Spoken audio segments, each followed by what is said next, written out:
Welcome back. So in the series of Anatomy and Physiology, today we are going to learn about anatomy and physiology in the field of physical education and sports sciences. So friends, let's start with the anatomy. So anatomy is the branch of science concerned with the bodily structure of humans, animals and other living organisms, especially as revealed by dissection and the separation of parts. The bodily structure of an organism, a study of the structure or internal working of something. In short, we can say the study of any kind of structure of any organ or our body is called anatomy. So physiology is the branch of biology that deals with the normal functions of living organism and their parts. The way in which a living organism or bodily part functions. So we can see and we can understand how anatomy and physiology are different from each other. So if we are talking about our human body, the structure like the whole structure, the skeleton structure, the whole physical structure of any organ, it is called, when we are studying about any kind of structure, the parts, we are studying about anatomy. And when we are studying the functioning of that structure, like if we are talking about heart, if we study the structure of heart, how many chambers in that, what kind of arteries in that, so we are studying about the anatomy of the heart. But how it is functioning, how blood comes in, how blood purifies and how blood goes out, that means we are talking about the physiology of the heart. Just in the layman language, if suppose we are talking about a car, if we in a car, if we are talking about the shape of the car, the seats of the car, how it looks, the lights of the car, so we are talking about the anatomy of the car.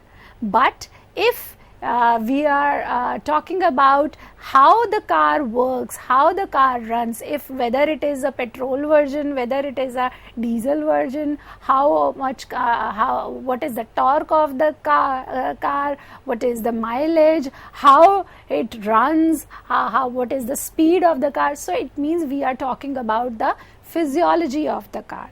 One more example, if we are talking about lungs, right? So we have two lungs, right? There is a left lung, there is a right lung. In left lung there are two lobes. The right lung has three lobes. It has a heart in between. So we are just talking about the anatomy of the lungs, right? But how lungs function, how we inhale the air and how gases exchange in the lungs and how we exhale the carbon dioxide. So this is the physiology of the lung. I hope you understand and you can differentiate between anatomy and physiology. Now, importance of anatomy and physiology in the field of physical education and sports. Often my students also ask, ma'am, why we are studying anatomy, physiology, a science subject in the physical education and sports. So it is very important to understand why we are studying this subject, which is some kind of a biology subject in our subject physical education and sports. So let's discuss all the importances of anatomy and physiology in our field, which is physical education and sports. So first is, it helps in evaluation of players' capacity. So in sports we know that we all play, we all do lot of effort in our sports or in our game, but if there is no evaluation how you were yesterday and how you are today and how you are going, how your game or how your performance going further, there is no chance of improvement. So in evaluation process, how your scale is going up or how your scale is going down, anatomy and physiology gives us help, and how you know your body well. Now you know your body, you know all your physiological functions. For example, earlier when you run, you feel breathlessness. But now after 15 days or after 20 days, when you run, you run very comfortably. So you can evaluate yourself. It is a very small example of evaluation, but you can evaluate yourself that yes, my performance has been improved, and now I'm better than yesterday. So this is just because you know your body well now, you know your physiology well now, and you can evaluate yourself also. The second one is, it helps in study the effect of exercise on human body. So physiology itself itself has a very vast subject of exercise physiology. So when we learn about exercise physiology, which is a part of physiology, anatomy and physiology, we learn about different kind of exercises, the effect of different kind of exercises on human body. So when we do endurance work, right, so how our heart become more stronger, or when we do some strength work, how our muscle become more strengthened. So and our muscle become more strengthened, our bones become more strengthened. Before and after, you can see the results as well. And you know, when you know also that during exercise what kind of effects you feel when you exercise, and afterwards also, just after your exercise, what you feel, and after a long effects of the exercises also, you can feel the differences. So you know the effects of exercises on human body, and you can make a plan also. You can make plans for yourself also, that if I'll do this kind of exercise, I can improve my flexibility, or if I'll do some certain kind of exercises or long distance running, I can improve my endurance. So you understand better the effects of exercise on human body when you learn about anatomy and physiology.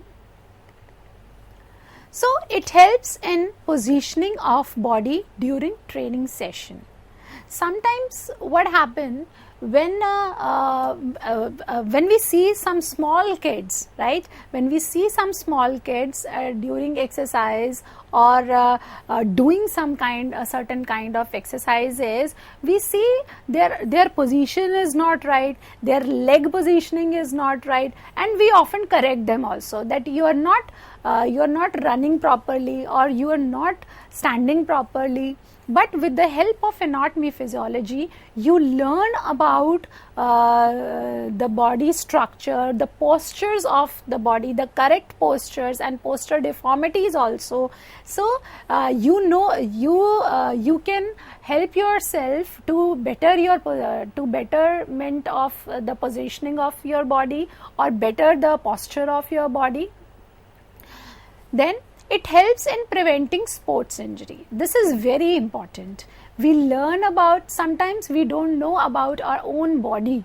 Now, because we have learned about anatomy and physiology, in anatomy and physiology, we learn about certain types of injuries also. We learn about soft tissues, we learn about hard tissues. In soft tissues, we learn about skin, we learn about muscles, ligaments, tendon, and in hard tissues there are bones, there are joints, and there are several kind of injuries related to them, just like in generally they have in soft tissues we have strain and sprain, which is the injury of muscle and ligament. So you learn about the injuries, you know about the body part also. You can see, you can protect yourself, and you can, if it happen also, you can judge or you can evaluate what kind of injury it is, and furthermore it will help in the recovery also.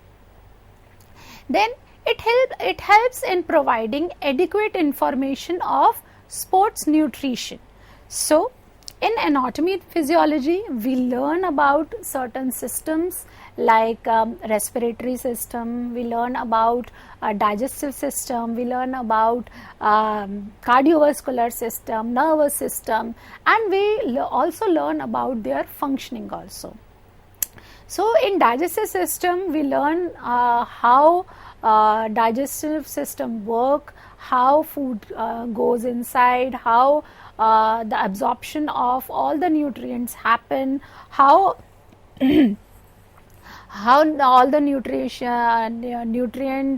we can get from food, like carbohydrates, like protein, like fats, minerals, vitamins, and how they absorbed, how, where they goes, how we can generate energy from them, how we can how we can synthesize energy from ATPs. So this is all we learn in physiology or anatomy and physiology, and we can choose ourselves that what kind of food we'll have to get a certain kind of nutrient. For example, if we are going to work out very hard, we can have lot of carbohydrates, we can have protein for muscle recovery, and in carbohydrates we know that what kind of instant carbohydrates, or we fibrous carbohydrates, what kind of carbohydrates we have to take, or in protein what kind of foods are there from we can get the protein parts to recover our muscles and body more faster. So this is all we can get from anatomy and physiology, and from that it will definitely help to improve our recovery part of sport, which is very important, and we can improve better. Then it helps in speedy rehabilitation from sports injuries. As in the earlier part, we have learned that it helps in prevention of the injuries. But yes, we can. It is very important of to recover the injury as well. If it happened, the injury happened, then what will do? What will we do to speedy rehabilitation? Sometimes there is no coach available, sometimes there is no physiotherapy therapist or rehabilitation centers are there. But if we have the knowledge of anatomy and physiology, and we know how injury recover, how the process of recovering injury happened, whether it is a soft tissue injury, whether it is a hard tissue injury. Sometimes we can help ourselves, or sometimes we need a specialist. For example, if there is a hard tissue injury like bone injury or joint injury, then we cannot help ourselves, only we need some expert for that. But if sometimes there is nobody is there or nobody is available that time, but if we know the type of injury what we have, suppose we have a sprain, so what first aid we can give to ourselves, or like rice therapy, which is rest, ice, or compression, or elevation. So all the knowledge of first aid, of rehabilitation, we can get from anatomy and physiology. And furthermore, if we are taking the help of some doctor also or physiotherapist also, we can help the knowledge of anatomy and physiology can help further in speedy rehabilitation. Then it helps in improving the sports performance of a player. Definitely, we can evaluate yourself, we can make some plans for ourselves. So like I have told you that if our game, for example, my game is badminton, and I need some strength exercises, I need some speed exercises, so I can plan my schedule according to that. And I know that in badminton I should have a good shoulder powers, and I should have good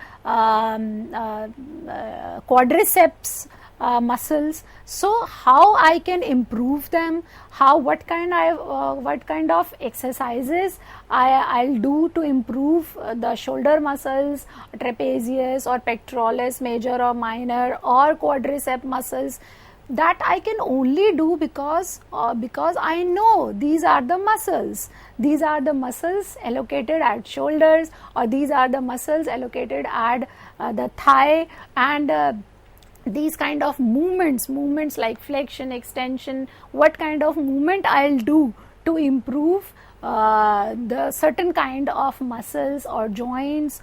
Or so I can plan my program, I can plan my training session, just because I have a knowledge of muscles, I have knowledge of movements, I have knowledge of making plans of my training session. Then it helps a player to choose any sports event as per his bodily capacity. Yes, so we include it as a talent identification also, but yes, I can choose myself also. So if I'll see myself, yes, I have a height of 5'6", right? So I have a good height. Then what kind of game I can choose? I can see that what kind of players has what kind of player have a basketball game has, or what kind of player needs in football, or if somebody is tall, they can go for basketball or volleyball. If they are short, they can choose gymnastics, they can choose weightlifting or powerlifting. Or if somebody has a very good power, very good explosive power, they can go for 100-meter dash, or they can go for some throwing events. So we can choose that. But to see, first of all, we have to we should know how to evaluate our own body, how to know our body. So anatomy and physiology is a kind of subject where you know your body so well that you can choose your sports by that. Furthermore, in this only, if somebody has some problem in their upper body, so they can choose a game which is more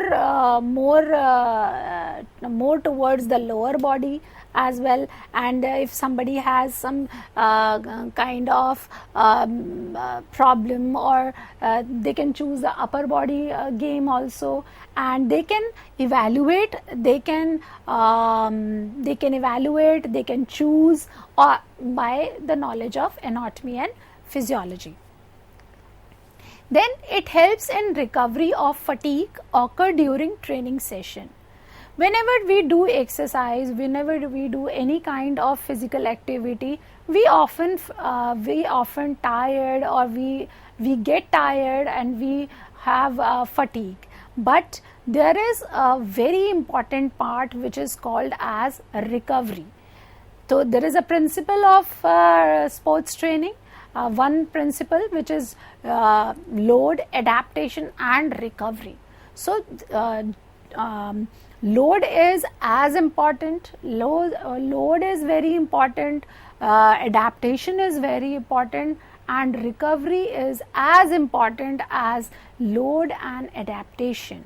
So what recovery says, that you have to take rest. You can see your body is getting fatigued, your muscles are getting weak, or your coordination become tired, or your coordination become less coordinated, and you can stop that activity and slow down the activity. You can recover yourself. Whenever you feel fine, then you can start with your training session, or the recovery process, how we can recover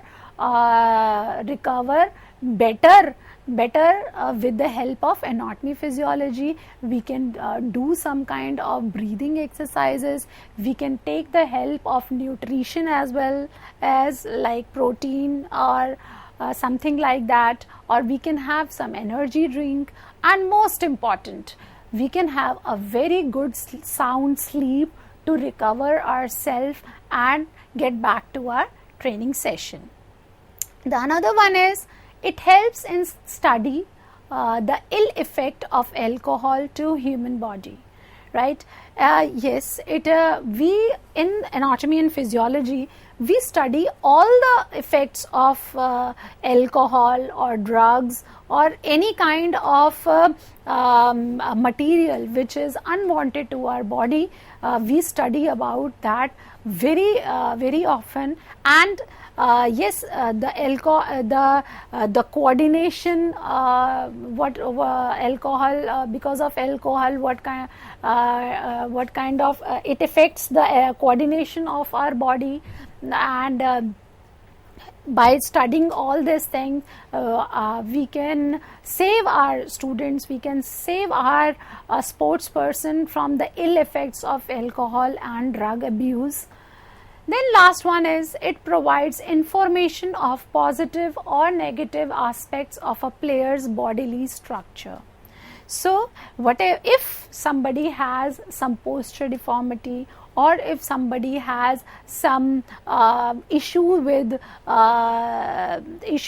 any part of the structure regarding body, we can it can provide the information. For example, there is one player or student of mine. He came to me and asked me, ma'am, I have just studied about the posture deformities, and I have get to know that I have knock knees. What can I do to recover from that? So he get that information while just studying about that. Yes, he didn't know that he has that kind of posture deformity. Now he knows that, and there are several aspects, and there are several methods of improving the posture deformities. So we have suggested him that these kind of exercises you can do to recover from the knock knees, or there are several kind of other postural deformities also, which we can detect in our students while studying also, which may be not in the sports also. Then also it can be helpful being a teacher. So they all are the importance of anatomy and physiology in the field of physical education. Thank you very much.